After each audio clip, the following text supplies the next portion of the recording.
All right. Thank you very much, Sundar, for the introduction. And as you said, unfortunately, I can't be here next week because of duties on the home front. But so this is my participation in the Sundar Fest. So I would like to wish Sundar a happy birthday. And he's getting to 60 before me, so he can tell me what it's like. And I can tell him about the grandfather side of it. Okay, so I want to,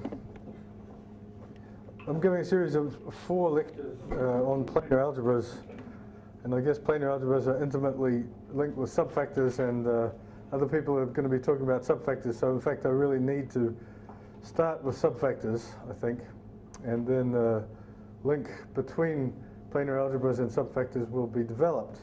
And what I decided might be interesting to actually, for the first time ever, develop it in historical order, the way it actually, for me anyway, it actually did develop. And there will be some very concrete problems along the way. So it's a bit difficult. I understand this audience does not necessarily have much familiarity with Von-Neumann algebras and so on. So it's a little bit frustrating almost in that I'll be talking about some extremely concrete, very elementary problems in mathematics, but in order to start, I need to begin with this Von-Neumann algebra language to a certain extent. In other words, I have to tell you what a subfactor is.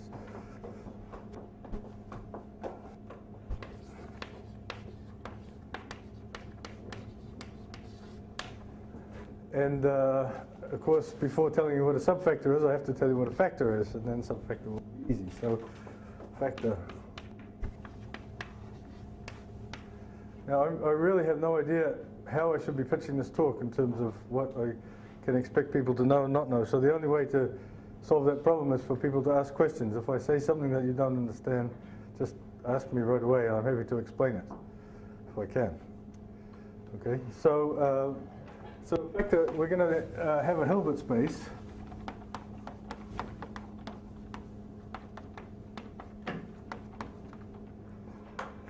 Which most of the time will be infinite dimensional, although eventually we'll be working in finite dimensions as well. So, and we're going to be considering M algebras of bounded operators.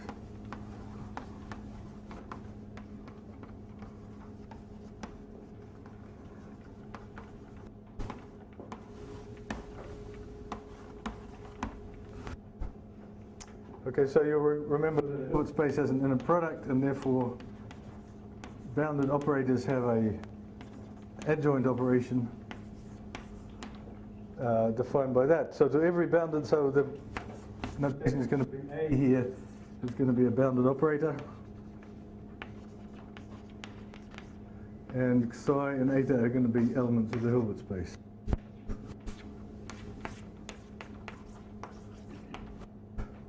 I'll try to stick to that notation. All right, so a Von-Neumann algebra, M will be called a Von-Neumann algebra.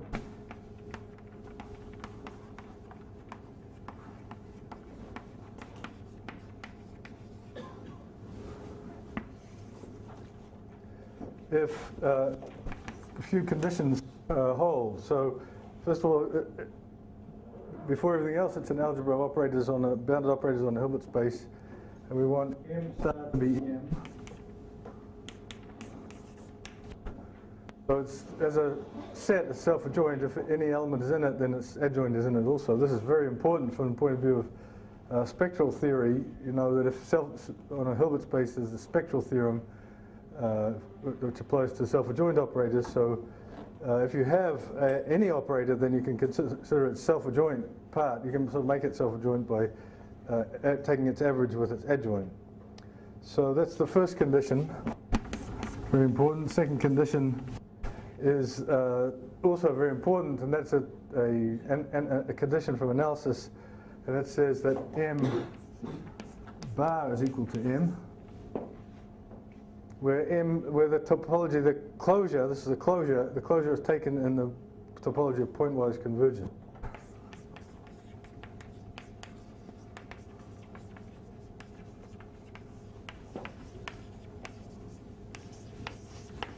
So if a sequence of operators tends to another operator on vectors, and if each of the operators in the sequence is in M, then the limit is in M. Okay? So this is, of course, also incredibly important because of the spectral theorem. It allows you to, once an operator is, a self-adjoint operator is in, then you can apply the whole spectral theory to it and get projections and unitaries and so on. And they're also all inside M. And that's the basic tool, really, of the whole subject, is once you look at an element, you make it self-adjoint, you look at its spectral projections and so on. And then there's a third condition which is not, not very important, which is that the identity belongs to M. The reason it's not very important is that it's a theorem that if 1 and 2 are satisfied, then the algebra actually has an identity, and you can cut down the Hilbert space by that identity, and you might as well assume from the start that the identity is M. Okay, so that's a phenomenon algebra, and if you want an example,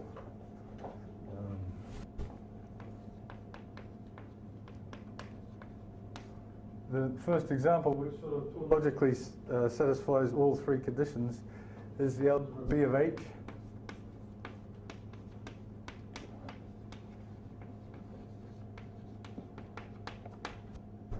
Okay, it can't fail to satisfy any of those because nowhere else the adjoint could be. The second is the scalar multiples of the identity, which also somewhat trivially satisfies this. Symbol 1 will be the same thing as the identity. Scale, that also satisfies all those conditions for trivial reasons. If you want something with a bit more meat to it, you can look at take some standard measure space x mu, and you can let the Hilbert space be L2 of x mu, and then you can look at the L infinity of x mu. The bounded operators. The bounded operators act on the Hilbert space simply by multiplication. That's obvious. And not quite so obvious is that this algebra here of bounded operators modulo, of bounded functions modulo null sets is actually closed in the appropriate topology. So that's those three examples for you. And this, of course, the example looks like you could get lots and lots more examples by varying x and mu, right? So you might think, well, you could take x to be the circle, and then you could take x to be any manifold or anything like that. But in fact, of course, in measure theory, and that's what we're concerned about here, in measure theory, all these spaces look the same. There's no difference between the unit interval and the, the Poincare dodecahedral space. So they're all the same. Right? Just it's a bit unfortunate in some ways, but that's the, there's a lot to look at here with these phenomenon algebras, and it's very nice that this, at least all of the different spaces that we think about are all clumped together in one. In fact, it's a theorem due to phenomenon that basically this is the most general abelian case.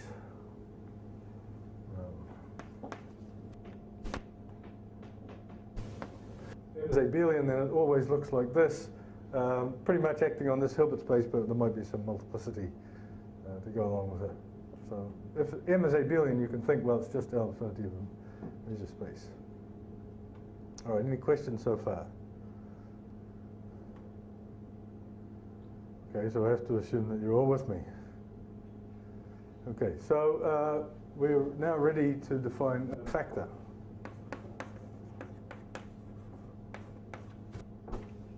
So this is the abelian case for the phenomenon algebra. This is the algebra of all bounded operators is certainly not abelian. In fact, if you can just think of this, if you want some intuition, if you don't know the subject, just think of this as being the n by n matrices, a very large n. Then you all know that there's a lot of non-commutativity going on in the matrices, and right, and factors are sort of the other extreme from this abelian case. So we're going to assume factor is M of phenomenon algebra with the extra property that the center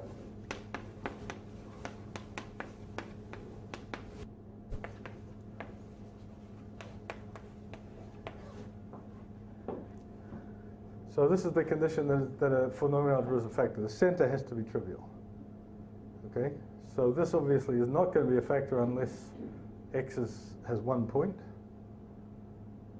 This is a factor, but not a very exciting one. Now this is a factor. This is a real factor because it's a very simple exercise actually to show, I don't think you even need the spectral theorem, to show that there's no operator in the algebra of all bounded operators that commutes with every other operator. Just if you had one, then you can just put something together that doesn't commute with it, except of course for the identity operator. Okay, so that's a factor. And the first, really remarkable theorem of Murray von Neumann on the subject in the 1930s was that not all factors look like this. Not all factors.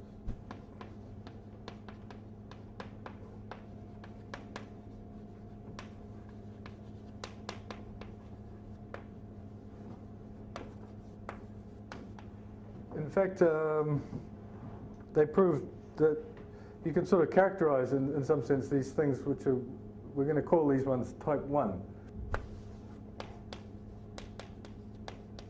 So there's a class of factors called type 1 which all look like B of H. Now I'm not saying they are B of H because there's a slight subtlety there that you can, if you have, any time you have a polynomial algebra M on H,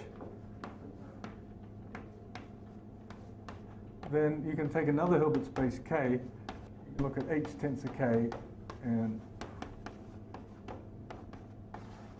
just what's called amplify the action of M on the other Hilbert space. So so you haven't really changed M, you've just made it act in a different way on the Hilbert space. So that's a different, technically speaking, a different von Neumann algebra, but it looks the same, right? This M here, whether it be on H or on H tensor K, looks the same, so we sort of think of those as somehow isomorphic.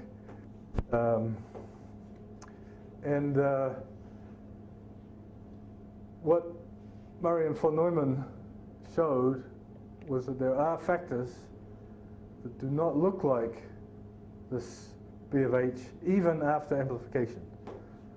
So there are factors, this is not actually working, I'm sorry. This string got my fabulous job all screwed up, so I'm going to have to revert to my Western gear. I'm sorry. Okay, so in other words, there are factors on Hilbert space which do not correspond to any kind of tensor product splitting H tensor K. Okay, that don't somehow split the Hilbert space into two parts. And well, it took them a while to figure it out. These examples of this kind of non-type 1 factor were actually very easy and were right there, but I guess the subject of infinite discrete groups was not very well developed at that stage, so it took them a while to realize that the example was really right in front of everyone's eyes. So you can take gamma, a discrete group. You can let L2 of gamma be the corresponding Hilbert space of square integrable functions, and then you have that gamma acts on this Hilbert space by simply, in the obvious unitary way, by simply permuting a basis, if you like, the basis of this, which is characteristic functions of the group element, just shift them around, or depending on, you can write it in terms of functions, you can write, say, U gamma, that's the unitary F of gamma prime equals F of gamma inverse gamma prime, where I think that's correct. You have to put in an inverse to make it an action rather than an anti-action. Okay, anyway, the group acts on the Hilbert space, and therefore you can consider, every time you have some operators on the Hilbert space, it's not a bad idea to say, take the von Neumann algebra that they generate. So in other words, given a bunch of operators, you take their adjoints, and then you take linear combinations, close it all up, throw in the identity if you have to, and you've got a von Neumann algebra. So you do that with this group, and you, in fact, the first step would be to extend the action to linear combinations. It's automatically closed under this adjoint. So C gamma therefore acts on L2 of gamma, and then you take C gamma bar acting on L2 gamma. This is the von Neumann algebra.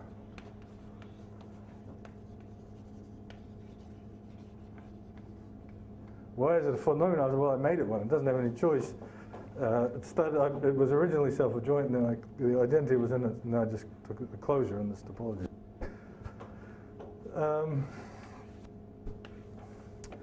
All right, so before I say any more, let's just think about what would have happened if we'd done this in the simplest case, the two simplest cases.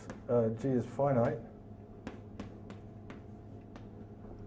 Okay, well, you know, anyone who's ever done any course in representation theory of finite groups would realize that this is just the so-called regular representation of the group on functions, and this is the group. It's a faithful, you know, it's another way to define the group algebra.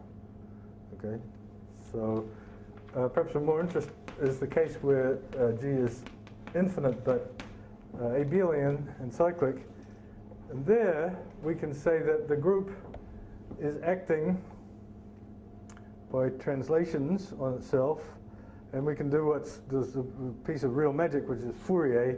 We can do the Fourier transform, and the Fourier transform says that we can look at L2 of the group is actually the same thing as little L2 of the circle. And moreover, under the Fourier transform, the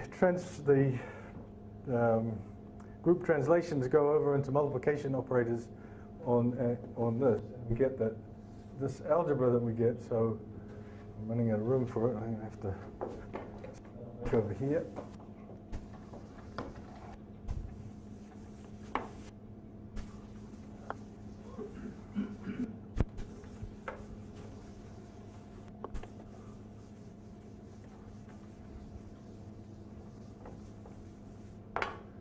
All right, so to remind you where we are, we're looking at the case gamma equals the integer z acting on L2 of z. We have this C of gamma bar. This is the von Neumann algebra. Well, putting together what I've actually said, we find that this is actually L infinity of the circle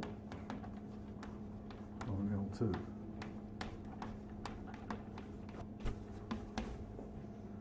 Okay, so it becomes exactly this prototypical abelian situation where you have a measure space and functions on the measure space are acting. So it's very simply understood.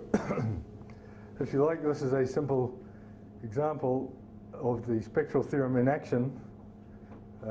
We could take the generator of the group, and all we've done, it's a unitary, and all we've done is simply the spectral theory of a unitary operator to obtain this decomposition.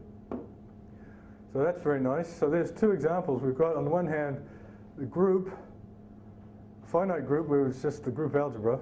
And on the other hand, we've got this more interesting situation in infinite dimensions where we've done a bit of analysis and we've got a continuous situation. We've somehow transformed this group, which was a discrete looking object, into this continuum, namely the circle.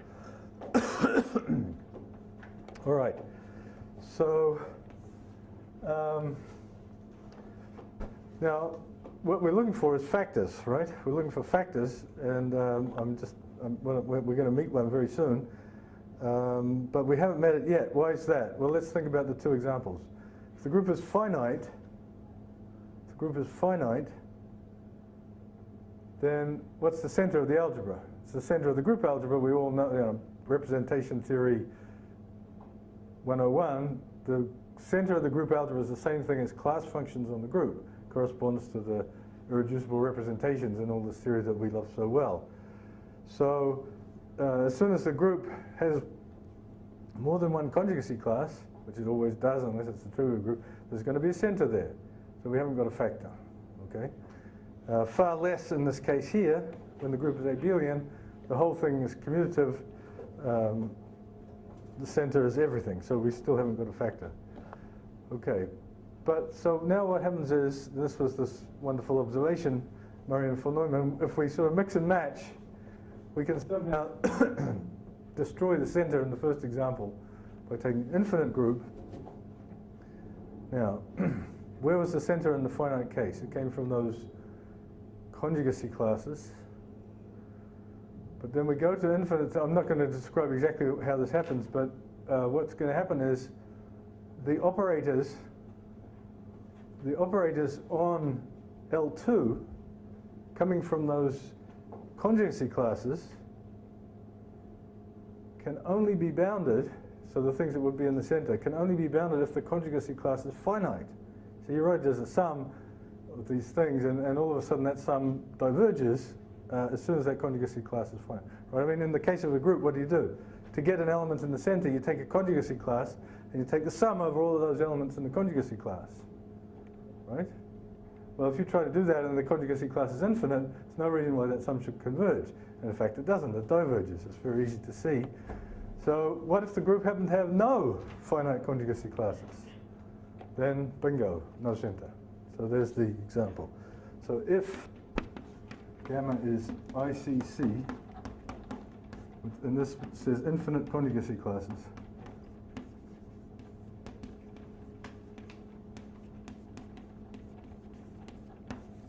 then n is a factor.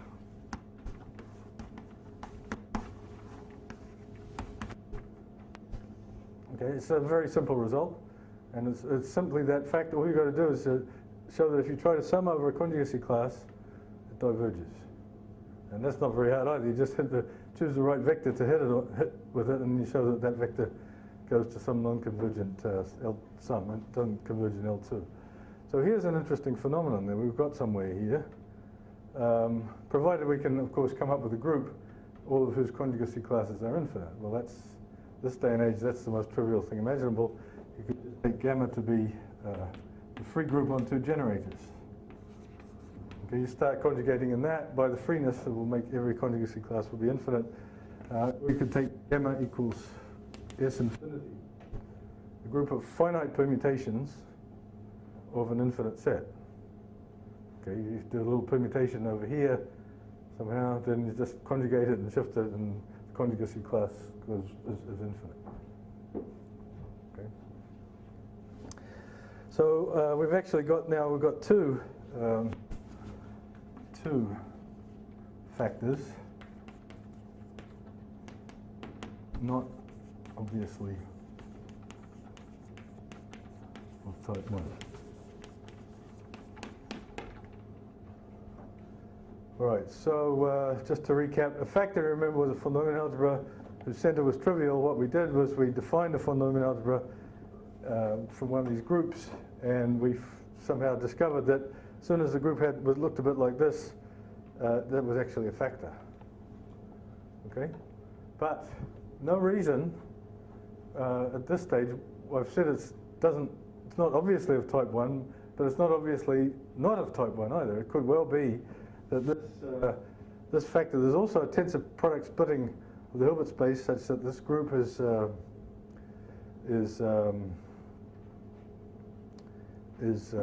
one side and the other group is, or maybe even worse. Maybe this thing here is actually all of B of H. Okay? We better take care of that one first. If we want to get an exotic factor, you know, we've come up with all of B of H, we haven't got very far. So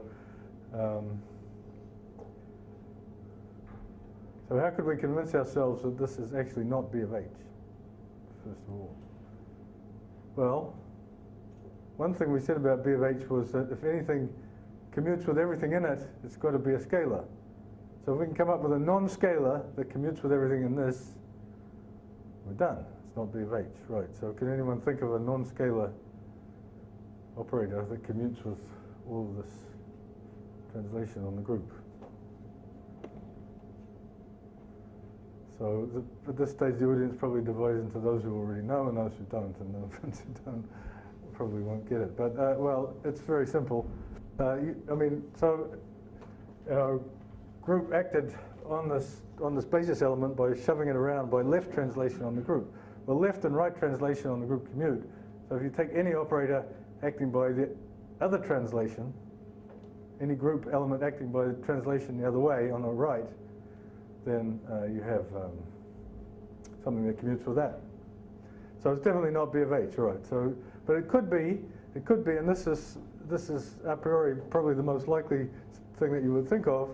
What happens is you have all these left ones and all these right ones. There's a big symmetry between them. So you might think that the Hilbert space would split into a tensor product, and it's a good thing it's a taught. Tensor product, and there's the left action on one and the right action on the other. Whole thing splits, and we don't have anything exotic. Okay, you might think that, but then you would think, well, that means that L2 of gamma must somehow split canonically as two Hilbert spaces. Well, sure as hell doesn't, does it? That's almost a proof by intimidation. If there was such a splitting, then it would be visible. But there's a much more interesting way to see that it's not actually a type 1 factor. It's not the same as B of H, and that's the consideration of a very important part of the story, which is traces. So what I claim is that there is a trace. First of all, I'll tell you about this trace and then come back to the question of whether it's B of H or not. There's a trace on one of these Finiteness algebras, and by the trace I mean the following thing. I mean a linear function to the scalars, a linear function such that trace of AB equals trace of BA.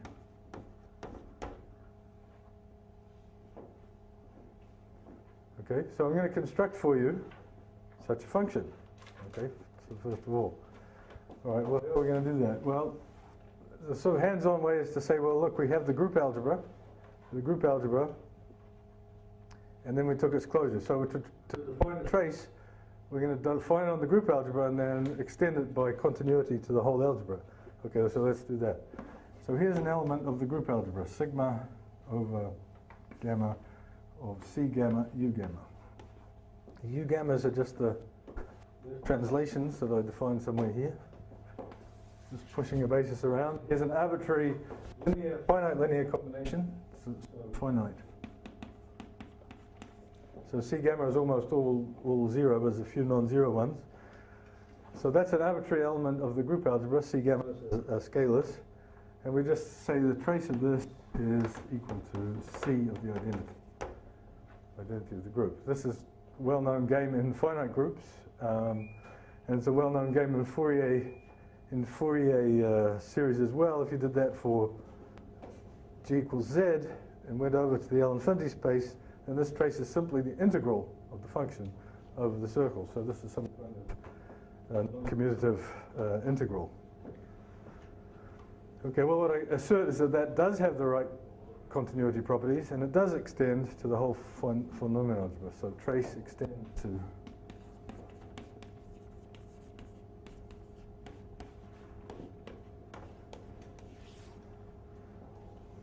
now that might seem at first sight, since this is a topology of pointwise convergence and so on, like a rather difficult exercise or problem in analysis to prove. After all, in general, if you have something defined on a dense set, to prove that it extends to the whole thing it can be extremely difficult. However, in this case, it's incredibly easy. Couldn't be easier. You just observe from your finite group theory that the trace of x is actually nothing but the inner product of x with a certain vector, which is the characteristic function of the identity. Okay. This is simply a triviality. This is another way of writing this down. Just picks off the coefficient of the identity, and then by definition of pointwise convergence, this actually extends to the whole of M. So there we go. So we have a linear function. Whenever we have one of these groups, be it ICC, be it finite, anything, there's always this trace, which is the characteristic function in the product of this, or it's the picking off the identity. The coefficient of the identity gives you a trace. Oh, I suppose you have to prove that trace of AB equals trace of BA, simple exercise on finite combinations, and then passage to the limit. Okay? Well, extraordinarily, that simple observation that there is a trace is enough to prove that it's an exotic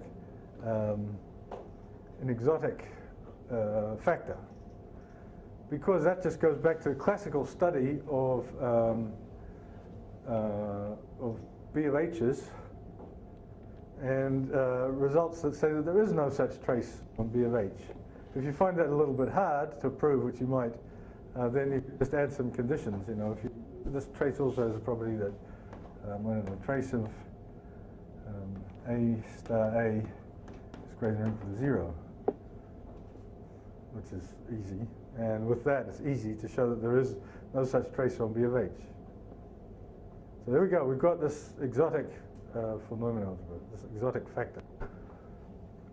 And Murray and von Neumann then went on to say that to classify factors into types of factors, and obviously B of H is type 1.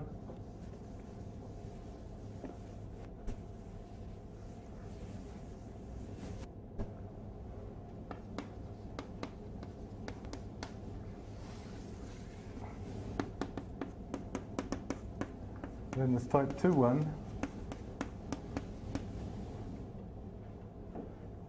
which means that there exists a trace. In other words, there is a linear functional from 2-1, from the von Neumann algebra to the scalars satisfying that trace of AB equals trace of BA. And if you like, you can add some more stuff, but it doesn't matter, it's all automatic. And then once you've got a type 2-1 and you've got B of H, you can mix and match and get so-called type 2 infinity.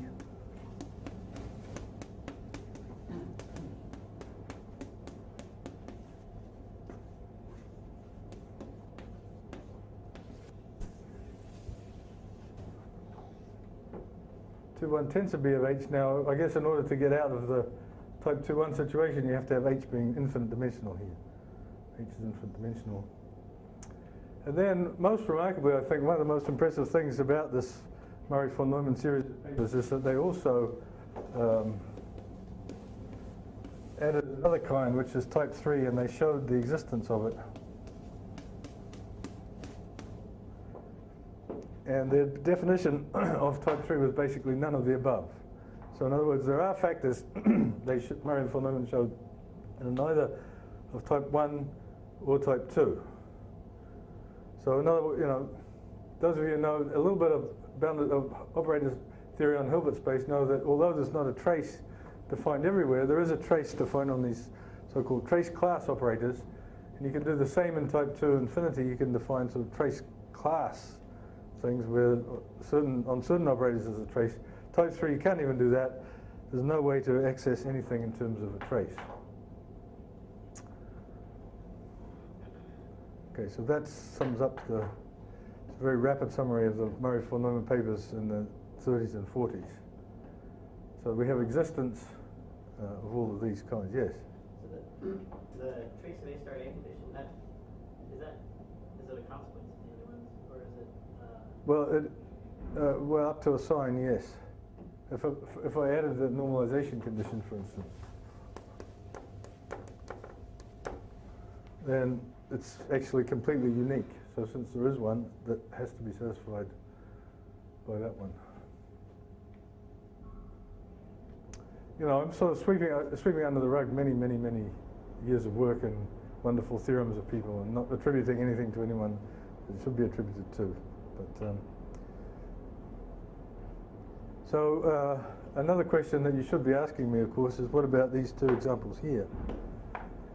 These both, you know, any group, any ICC group is going to give you a 2-1 factor, right? 2-1 factor is when there is this trace. There's always this trace when you have the group situation. So the question is, what about the 2-1s that you get from these two groups, for instance? Are they the same? And another remarkable thing, in the last paper of their series, Murray and von Neumann showed that they're not. Okay? So, so C of F2 bar is not isomorphic to C of S infinity. This was a really important result. To let me impose my own philosophy on Murray and von Neumann. I don't really know whether this is true or not, but certainly the papers that they wrote read like it was true. When they first went into the subject, they started out by trying to show that everything every factor was B of H, was a B of H. Okay, they did this. You can see the proof of their understanding of 2-1 factors. What they had to look for was some kind of, you know, minimal projections get to a basis or something. So they were trying to look for these minimal things, and then they found that there weren't any. There were these examples, not actually this particular. There's examples where there are none of these. You know, you can't get at a basis. You sort of start channeling down to it, and then but it's not there because of continuum. So having failed to do that, they realized that there were these 2-1 factors, and they said, well, that's it, obviously. Maybe 2-1 and this tensor product, and that's it. And I'm sure God is nice, it's just one 2-1 factor, and then so there'll be this type 1 infinity, this 2-1, and then we'll understand all algebras of operators on Hilbert space. So they discovered two things. First, that there was these type 3s. Okay, that was a hard piece of work, but maybe not that scary. Well, there's this one type 3 as well. And we've got a type 1, this is the theory of operator algebras, there's a type 1, there's a type 2-1, there's a type 2 infinity, and there's a type 3. And we've got the whole list. But then, right at the end of their series, they discovered that there's 2 different type 2-1s. So things are not looking so good. And in the intervening years between 1940-something and now, one of the first things to be discovered was that there was a uncountable infinity of type 2-1s and an uncountable infinity of type 3s. So these algebras of operators on a Hilbert space, as soon as, if you look at the non-commutative situation, they just don't all collapse into one, you know, a nice family of examples, which is what you might have hoped for from the commutative situation. Because remember, if you look at commutative polynomial algebras, they're all L infinity of a measure space. And there's only one real self-respecting measure space that you're looking at. So it looked like, you know, all of these polynomial algebras, as soon as you take this closure and this pointwise topology, you got everything into some nice chunks.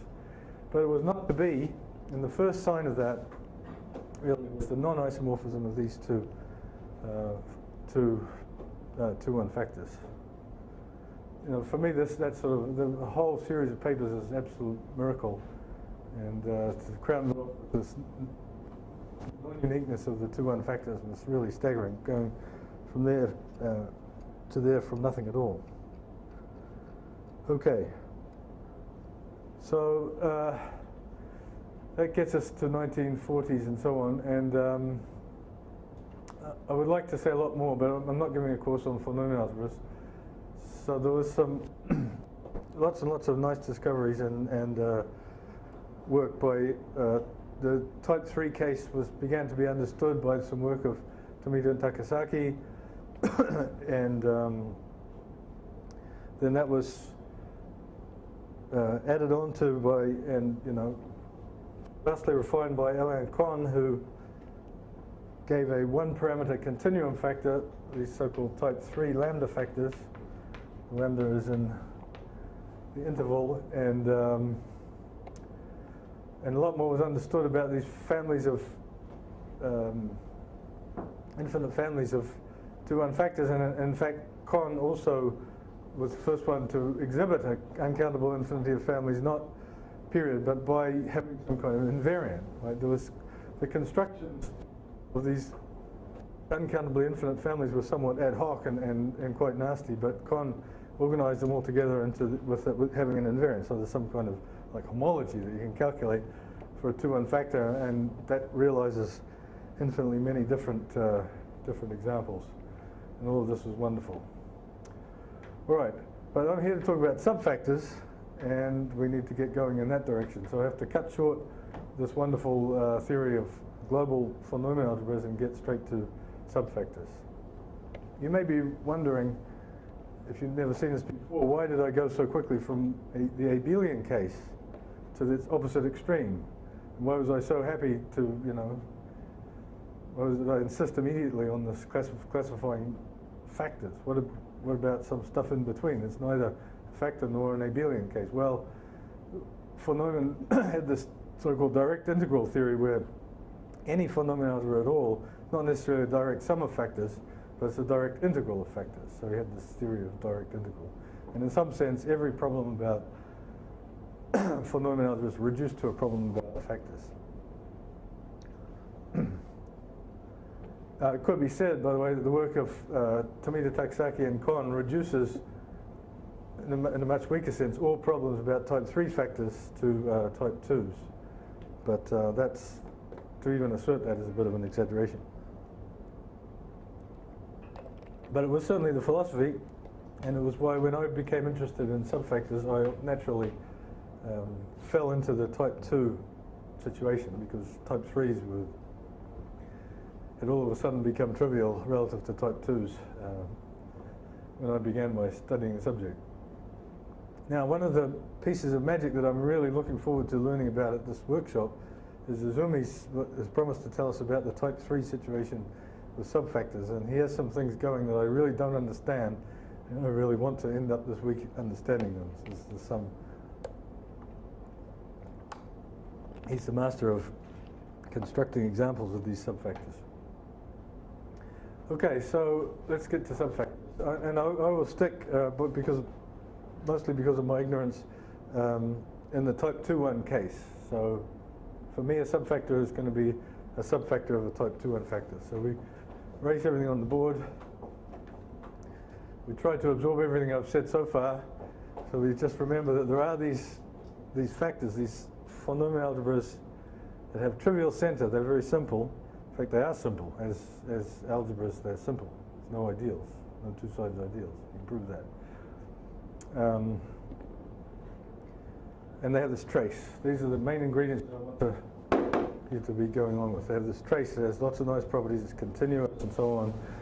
And they're the only factors that have it, 2-1s.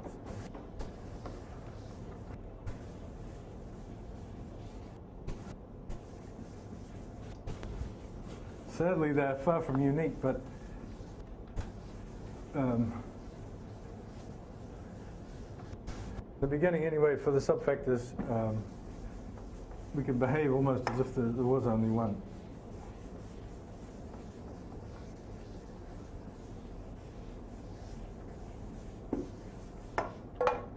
Right, so let's condense everything I've said so far into couple of symbols.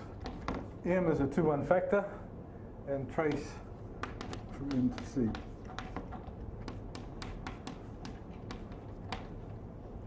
Okay, so we have examples. Take a group, any group that has infinite conjugacy classes, you've got an example. Right, a subfactor is a subfactor, right? What could be more obvious?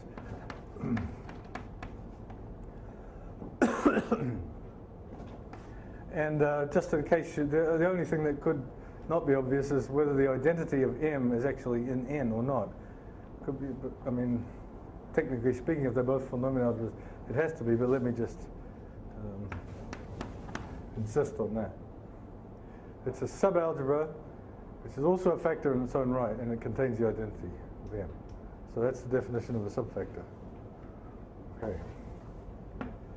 Now, perhaps I should, not deny history entirely here by saying that possibly the main reason for becoming interested in this was a result of Alain Kohn, who had shown that there was this special 2-1 factor, which was actually one of our two examples. It's C of S infinity bar, which has the extraordinary property that any subfactor of it is either isomorphic to it or finite dimensional. Amazing. And of course, as you may not have realized, but let me point it out, if you have a finite dimensional factor, it's necessarily isomorphic to the n by n matrices. All of these exotic phenomena only happen in infinite dimensions. Finite dimensional factor, it's just the n by n matrices. So Kohn had shown in one of the great papers of all time that any subfactor of this particular factor, any subfactor whatever, is either finite dimensional, in which case we know it, or it's actually isomorphic to the whole thing. So we have a situation where M and N are actually isomorphic. There's nothing to tell them apart as polynomial algebras. So what you're seeing somehow when you look at N contained in M is sort of hard to describe and appreciate, but we'll call it this sort of naked inclusion. The N and M have no identity of their own. They're always the same. So when you consider one of these subfactors, all you're seeing is data about inclusion of one algebra in another. That's a philosophy that takes a while to absorb, but I'll start pointing it out right there. So, right. Now that's important. Actually, maybe I'll say a few more words on that. Because there's this other theory that's going on, this older theory, so-called Galois theory.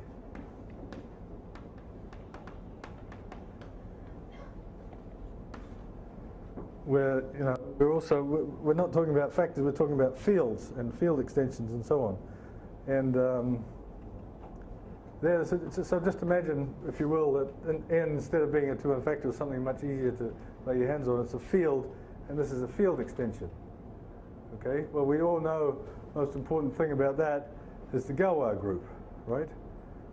The Galois group, and there's these this so-called Galois extensions, which are almost all-encompassing, these characteristic zero, where this is a Galois extension where there's a group of automorphisms of the big field, and this field is a subfield.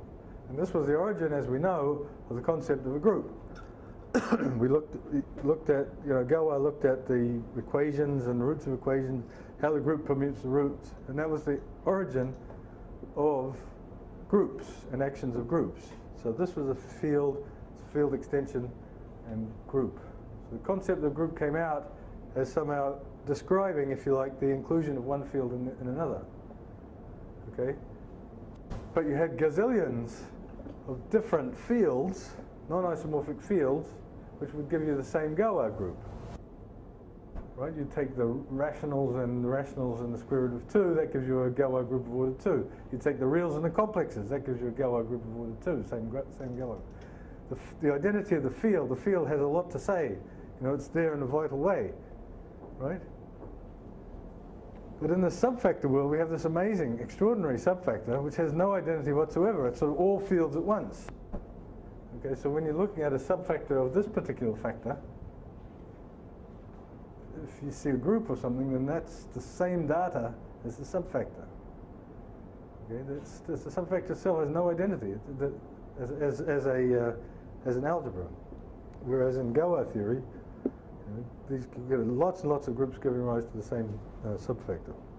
So let's push that Galois idea a little bit further and say, well, how could we get examples of subfactors? Examples of subfactors. Well, Galois theory says take a group action and look at the fixed points. So if we have a 2n factor, so example. We borrow everything from Galois theory, notation, lock, stock, and barrel. N equals m to the g, g a group of automorphisms.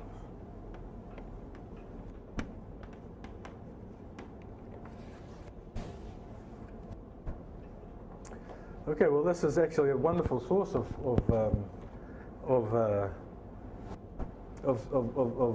subfactors. These fixed points by groups, except that it might not be a factor, right? It's certainly a subalgebra.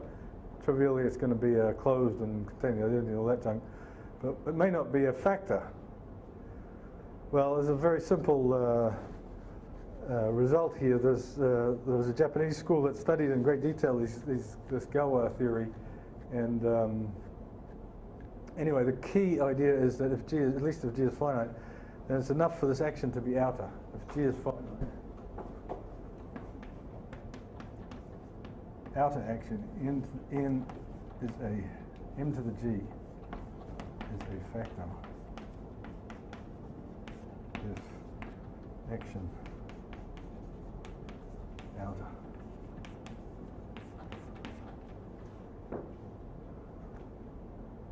What do I mean by that? Well, that means that inner automorphism is obvious conjugate by an invertible or unitary, and outer automorphism is not conjugation by a unitary.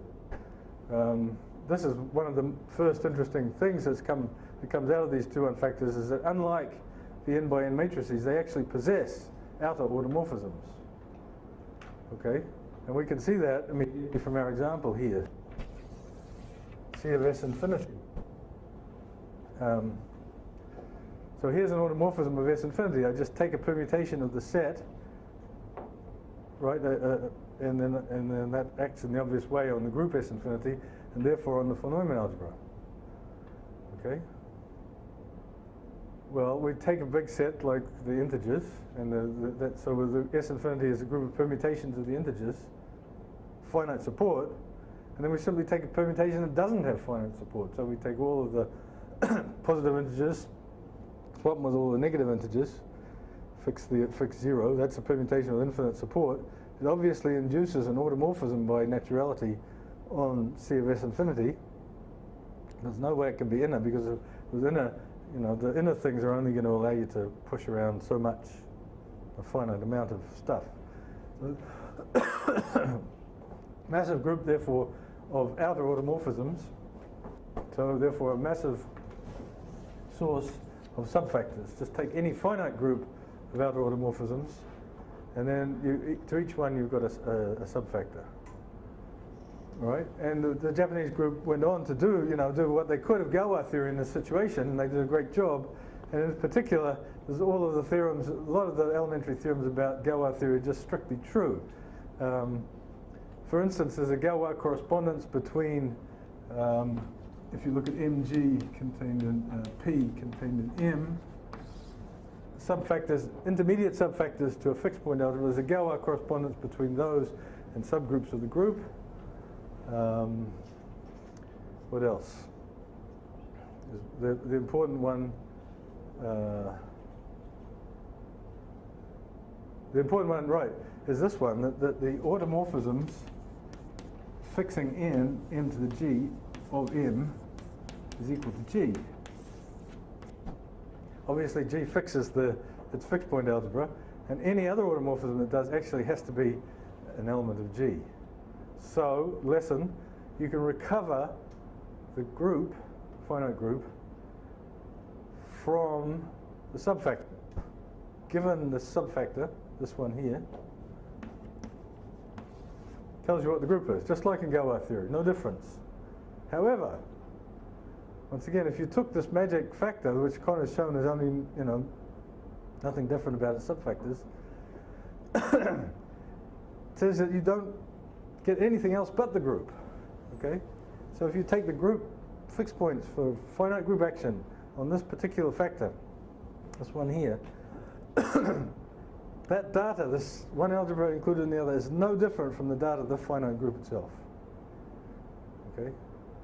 So, if for some reason, quantum mechanics had been discovered before Galois and von Neumann algebras before finite groups and group extensions, group theory would have been a lot easier, because it would have been discovered as the certain subfactors, and there just wouldn't have been any question. It would have been just group subfactor, same thing.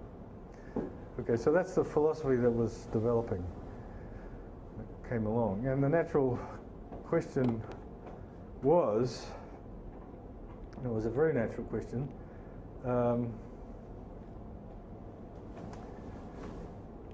Which is basically, well, in Galois theory, with characteristic 0 up to things that we won't argue about, everything comes from these Galois things. Okay? The whole story about group extensions is given by these finite group extensions, given by these the Galois group.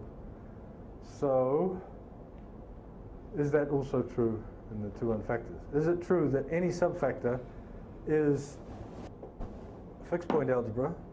Or maybe you could also say that, suppose this was m to the h or something, then these are the sort of if the group is non-normal, just like Galois theory, you have these non-Galois extensions. But when you have one, you can always get back to a Galois extension in this way.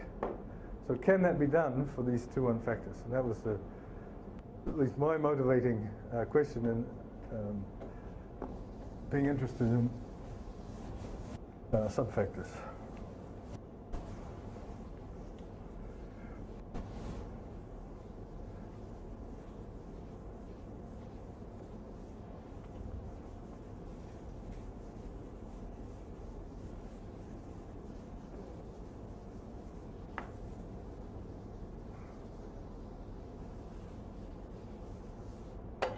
So, question.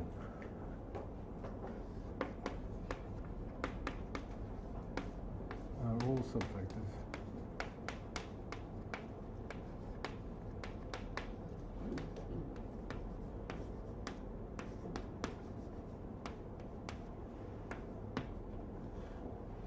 Do all subfactors look like that?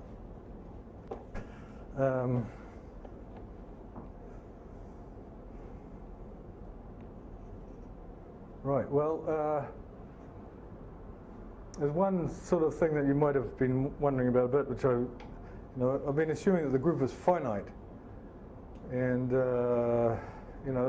if you don't assume that, there's also, you're in that world, then all bets are off, right? If the thing is infinite. For the first thing that goes wrong is this result here. If the group is not finite, then there's no particular reason, even for outer automorphisms, why the fixed point should be a factor. It's not true. So, in order to give this question a chance, we have to have some kind of finiteness of the group coming in, built in from the start. And luckily, that was possible. There'd been it contained in the Japanese work and work by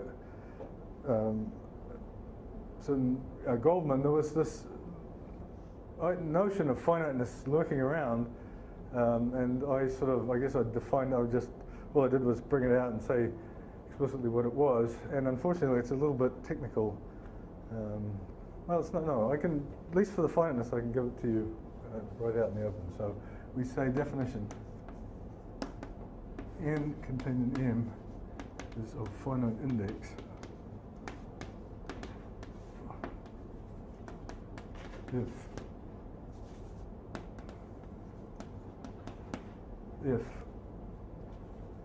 M is a finitely generated. So there's the first real gutsy question in the theory. Are all finite index subfactors of the form m to the g contained in m to the h?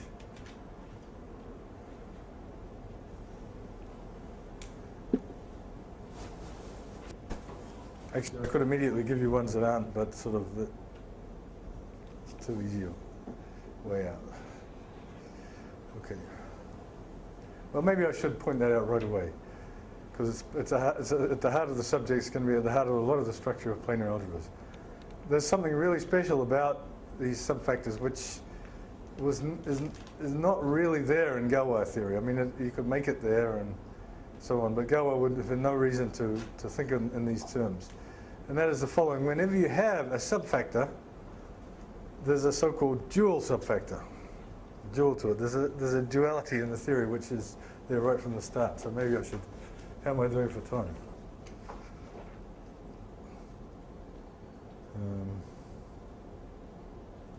So I started at,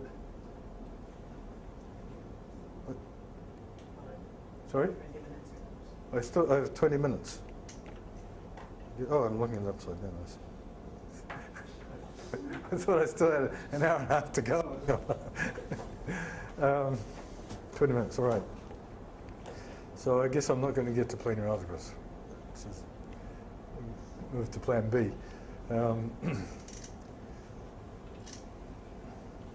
Right, so duality. This is very important.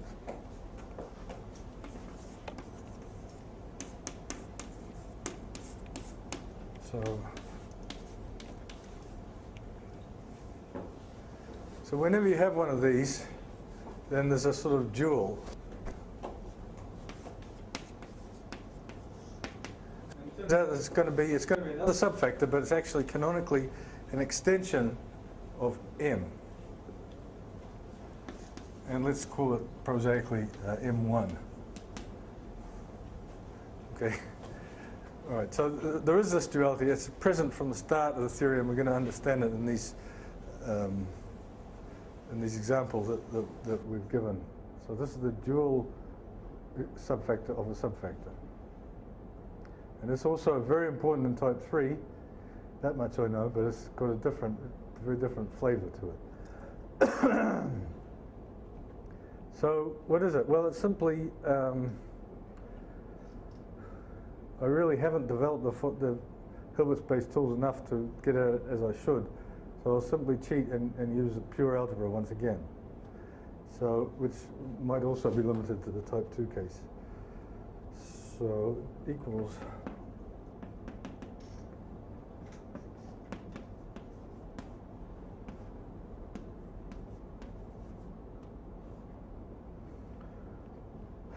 what's that? That's the algebra of M linear map it's the algebra of linear maps from M to itself which commute with the right action of n. So we're back in this game that we hinted at earlier with the groups, with the left action and the right action. So we think about whenever you have a subalgebra of an algebra, everything is acting on the left on the algebra, but it's also acting on the right, and the two actions commute. So you can look at the algebra of all linear transformations of M that commute with the left action. So here's the situation. We sort of have M here, sitting here, and we have the whole thing acting on itself on the left, by left multiplication. We have N sitting in there, so therefore it naturally acts on M by left multiplication. This picture needs to be brought out a bit. This is an important picture.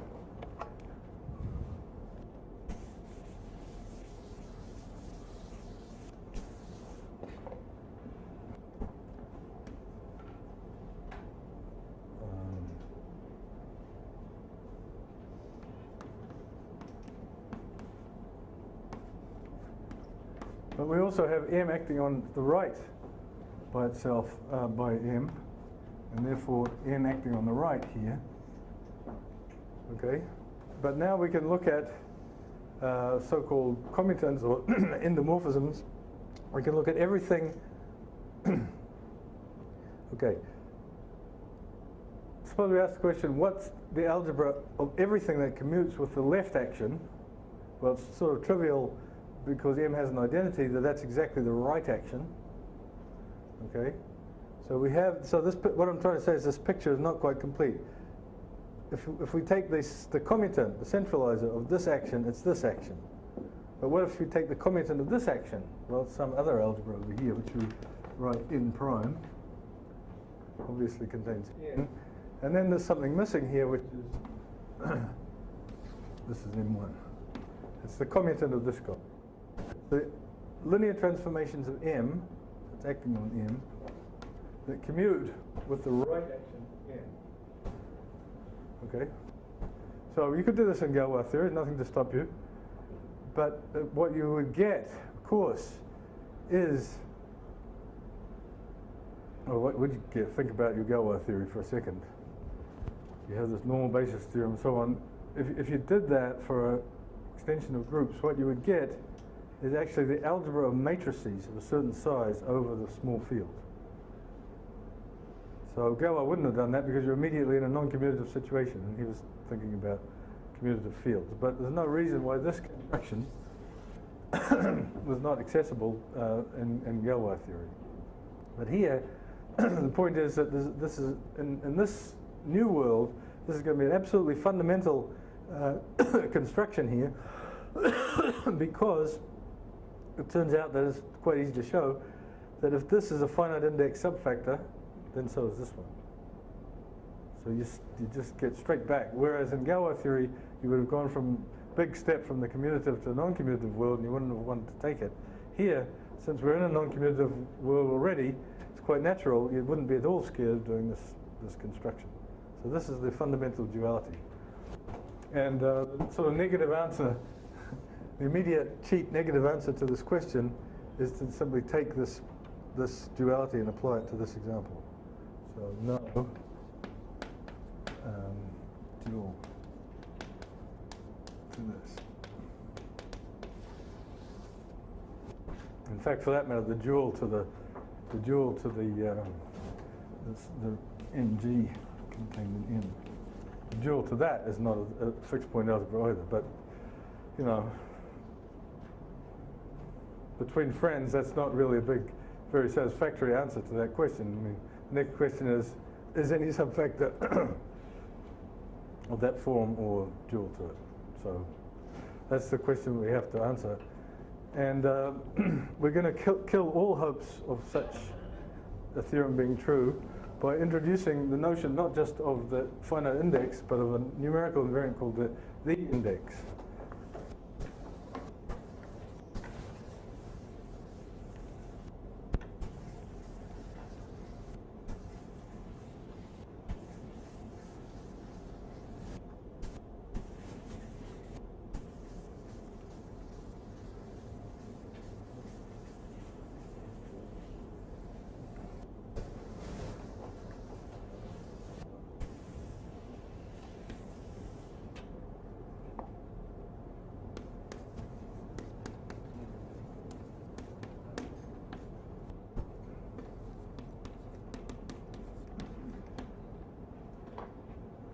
Okay, so this is going to be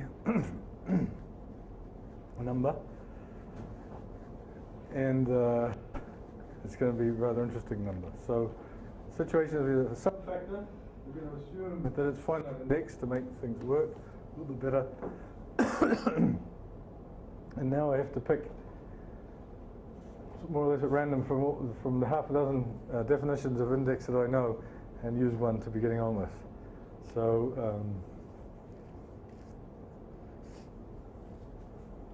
let's choose this one. This one will have the advantage of introducing. So let's go back to this picture here.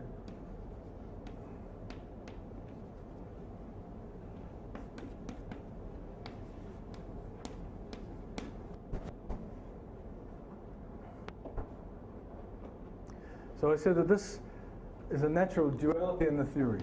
This is a 2-1 factor of a finite index of this one is, and it's completely a duality. So, and this was sort of somehow the key idea that got the whole theory started. The definition of this is basically all of the things, all of the linear maps from M to itself that commute with this right action.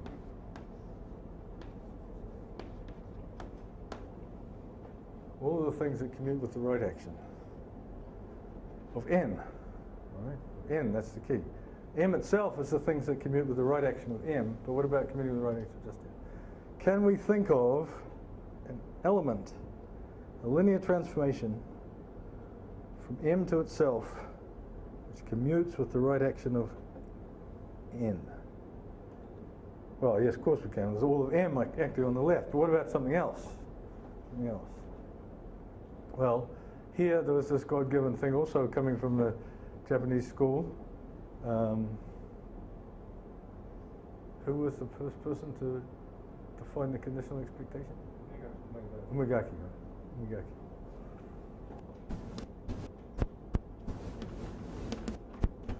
Who had shown that in these 2-1 factors there's one thing that basically is a consequence of the existence of this trace. There's always a so-called conditional expectation which goes from M to N.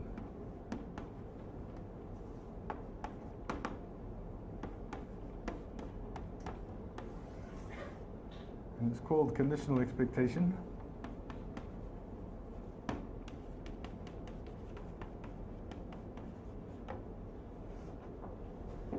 For a good reason, and that is the following. If we let's go back to our steps and pretend we're not in this non-commutative world, we're in the probability world, and we're looking at L infinity of x mu, and we're looking at some subalgebra of that. Well, that's the same thing as taking a sub-sigma algebra of the measurable sets over here, and it was well known from probability theory that if you have a sub-sigma algebra, you can always sort of integrate onto it by this so-called conditional expectation. And the conditional expectation was defined by, working on L2 and then showing it preserves L infinity. So there's this sort of, if it was a nice fiber product, there's this way to project down the fibers. Well, Umegaki showed that you can always do this in this 2-1 factor situation. This map is entirely determined by this formula here, Enxy equals xy if y belongs to n. There's always this projection. And of the many properties that this projection enjoys, one of them is that it commutes with the right action. of n. In fact, it's an n bimodule map, so it commutes with the right action n. So there it is, sitting there, right? It's just sitting there, just lying there. To quote from a movie, Coen Brothers. So it's there. Okay, it's an operator. It's canonical. It's God-given. You know, it's just. So let's do something with it. What can we do with it? Well, this is a 2-1 factor. Okay. It has, as I emphasized right from the start, it has a trace. It's a numerical function, unique. Numerical function, so we can simply take its trace. So this is, by definition, a trace of E sub n, but in fact we have to invert it. Okay? So there, I did it. I got a number for you. So now, of course, you're going to say, well, this number better have some good properties. What it better have is, in the case of Galois theory, it better give you what you would expect, the degree of the extension. So exercise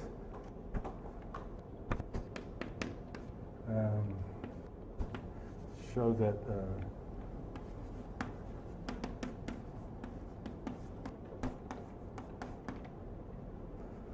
so when you've done that exercise, you might wonder, why is it called index rather than degree? Well, let me give you another exercise which is actually a lot simpler, which is if you take C gamma bar,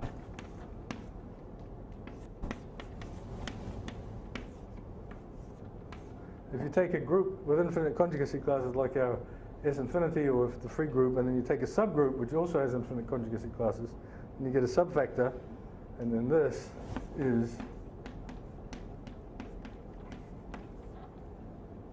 gamma 0, okay? And this is the index of this group in this one. So that's sort of, historically somehow this example came before the other one or something, and so it got to be called index. Actually, it was called for a brief while, it was called codimension, but then it was realized that was not such a good definition. So, so there we go, we've got it, and it has this property, and so obviously in this case here, you know, any nice property that it should have, it has, oops, I think something's run the wrong way here. And you know, if you bump into a subfactor and you ask it, you know, if it has some number that it's holding out in front of it, and then that's its index. Okay, if there's a number that you calculate, then that's going to be its index, or the logarithm of its index, or something. So there we go. Now we can say we could really kill this question and decide that we're in a new world, a brave new world, in fact, if we could get a subfactor whose index is not an integer. Okay? Because I defined this thing to be a number, nothing in the definition that said it was an integer. Okay, and in fact, a big part of the deal, which I haven't gone into, of the whole Murray von Neumann yoga was, you know, this non-integral dimension, this continuous dimension, and here we're right in the Murray von Neumann continuous dimension. So Murray von Neumann would tell us this number should not have to be an integer. So, on the other hand, one is sort of hard-pressed. One is hard-pressed to find examples where it's not an integer. So let me cut short any further motivation. I'll just give you the theorem which will settle the question completely.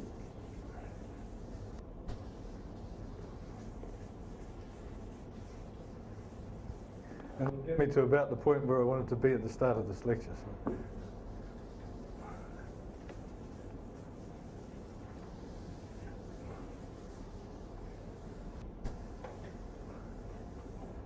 So this is a theorem. So the idea is that there's two, it's sort of like, it's almost like scattering theory. There's two regimes for this index. One is the sort of bound states and the other is the scattering states. So if the index is less than 4, then there exists k belonging to z k greater than or equal to 3. There's an integer greater than or equal to 3 in n equals 4 cosine squared pi over k,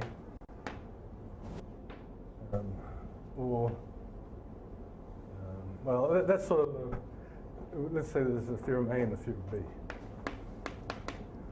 Okay, so theorem A says if the index is less than 4, it has to be 4 cosine squared pi over k for some k greater than or equal to 3.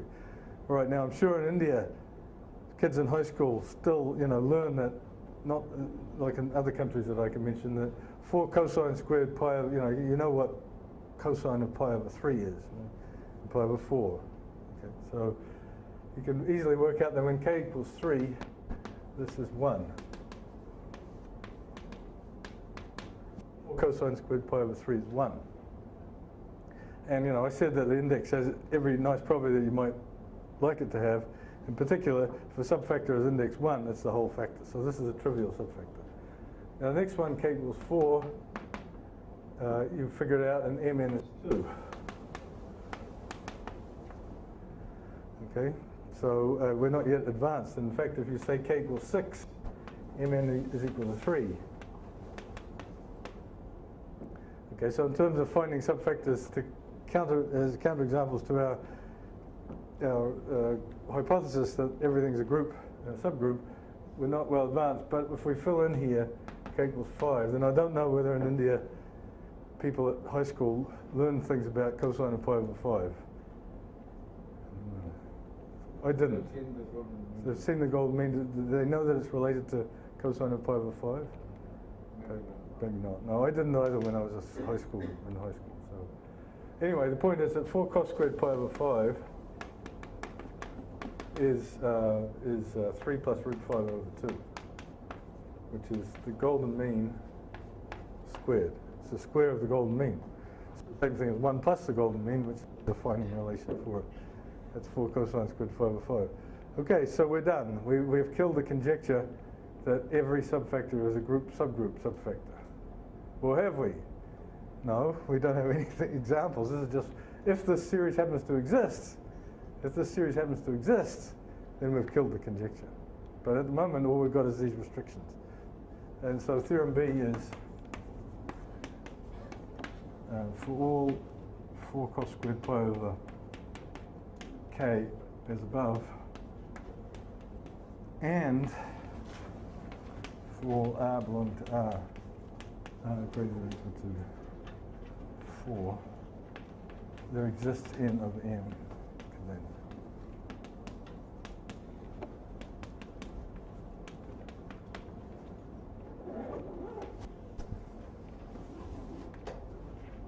Okay, so that's the complete story of the possible index values for subfactors. There's this discrete series. These numbers, of course, as k tends to infinity. I should put these numbers up. There's 1, there's 2, there's 3, there's the square of the golden ratio, there's 4, and there's the continuum from 4 on. So that's what index values of subfactors look like. And the only ones that are integers is this one, this one, this one, less than 4. Okay, well, I think that I'm done for time.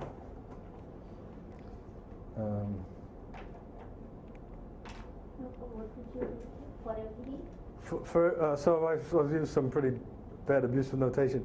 For every number of the form 4 cosine squared pi over k as above, these ones, and moreover for every real number bigger than 4, there exists a subfactor having that number, i.e. 4 cosine squared pi over k, or let's call it r.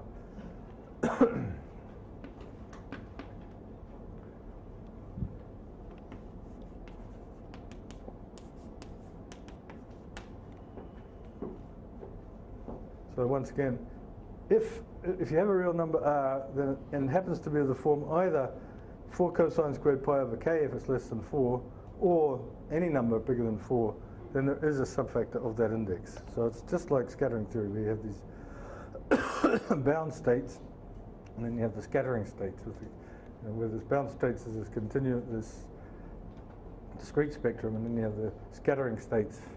We have a continuous spectrum of energy. All right, so tomorrow I will go on. I think I'll concentrate on the construction. Yes, I will. I will concentrate tomorrow on the construction of these examples, and we'll introduce an early result of Sundar, and then follow it up with an open question, which is ideally suited for Sundar to work on to solve, extending this old result of his about possible index values. You see, what we'll find tomorrow is that this continuum will vanish as soon as we apply an extra hypothesis, and things won't look quite so simple. Okay, thanks.